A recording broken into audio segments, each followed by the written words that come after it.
I want to introduce Hannah Steele's wonderful book, Living His Story, which is the Archbishop of Canterbury's Lent book. And I want to suggest that this book is a great read if you're frightened of evangelism. And I think we all are a little bit. And what this book does is it helps us to see evangelism in a new way.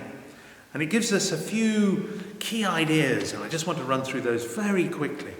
So what Hannah suggests is that evangelism must begin with a sense of the risen Lord. And so she begins her story of the story of God, which is the story that we're looking at of the story of Jesus, by saying everything starts with those who witness the risen Lord. Evangelism starts with that sense of, I know the risen Lord and I've seen him and I want to share something about him. And then she goes on to explore the impact of that resurrection life. Jesus is shown to be the sort of person who is compassionate, who shows what God's love looks like in practical action. She then explores how the witness of Christians is also to point towards the transformation that Jesus' resurrection life brings. And then she shows witness as an exploration of evangelism done about the impact that Jesus has had on my story, the way that I have been impacted.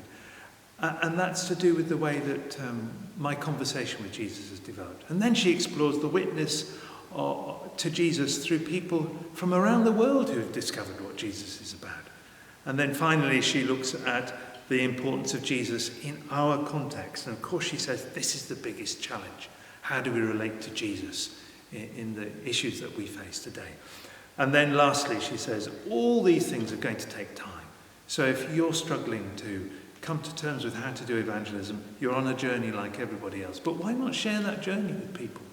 And then see how they also begin with a journey of witnessing and discovering Jesus. Read the book, and there's some study materials to go through with it if you want to explore it in detail. Enjoy the big read with Hannah.